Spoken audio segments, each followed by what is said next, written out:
बातमी आता नाशिकातून आहे। नाशिक जिल्ह्यात 48 तासापासून जोरदार पाऊस पडतोय आणि नाशिक जिल्ह्याला हवामान खात्याने ऑरेंज अलर्ट देखील जारी केलाय। तर जिल्ह्यातील दारणा धरण भरल्याने 19,000 क्युसेकचा विसर्ग केला जातोय। तर नांदूर मधमेश्वर मधून गोदावरीत 36,300चा विसर्ग सुरू आहे। पावसामुळे त्र्यंबकेश्वर परिसरातील सामुंडी जिल्ह्यातील अनेक नद्या या नाल्यांना देखील पूर आल्याचं सांगितलं जात आहे। तर मागील 24 तासात जिल्ह्यामध्ये 75.1 मिलीमीटर पावसाची नोंद झाली आहे। पावसाच्या पाण्याने गोदावरी नदीला आता पूर आल्याचंही पाहायला मिळत आहे। दारणा धरण भरल्याने 19,000 क्युसेकचा विसर्ग केला जातोय। नाशिक जिल्ह्यात 48 तासापासून जोरदार पाऊस पडतोय। या संदर्भात थेट नाशिकमध्ये जाऊयात। नाशिकमधले सगळे अपडेट्स देत आहेत आमचे प्रतिनिधी किशोर बेलसरे। किशोर,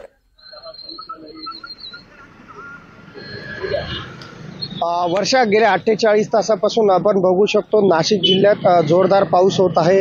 आजच्या 24 तासामध्ये साधारण 75 मिलीमीटर पाऊस पडलेला आहे। आपण माझ्या मागील हे गोदावरीचं दृश्य बघू शकतो।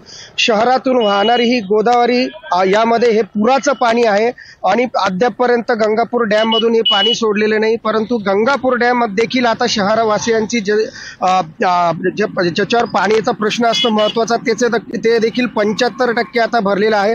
नाशिक जिल्ह्यातील बरेचसे डॅम आता जे आहेत ते 45%च्या वर भरलेले आहेत। दारणा धरण जे आहेत, दारणा धरण 8 दिवसापूर्वीच भरलं होतं। बाहुली धरण देखील भरलं होतं। दारणा धरणातून साधारण 19,000 क्युसेसने पाणी विसर्ग केला जात आहे। नाशिक जिल्ह्यातील जे सायखेडा असेल, नांदूर मध्यमेश्वर मधून 36,000 क्युसेस हा विसर्ग होता आहे पुढे। त्यामुळे आजूबाजूचे जे छोटे छोटे गाव आहेत यांना सतर्कता इशारा दिलेला आहे। नाशिकच्या शहरातून ही वाहणारी गोदावरी आपण बघू शकतो। या गोदावरीला हे पूर परिस्थिती सुरू झालेली आहे। नाशिकमध्ये साधारण जुलैच्या शेवटी आणि ऑगस्टच्या सुरुवातीला जास्तीत जास्त पाऊस पडतो। मागील वर्षी देखील हीच परिस्थिती झाली होती। संपूर्ण महाराष्ट्रात सुरुवातीला पाऊस पडतो, परंतु मागील वर्षीपासून नाशिक जिल्ह्यामध्ये हे आपण बघू शकतो की आता ऑगस्टला जास्तीत जास्त पावसाची सुरुवात झालेली आहे। अद्यापपर्यंत डॅम मधून पाणी सोडलेलं नाही गंगापूर डॅम मधून।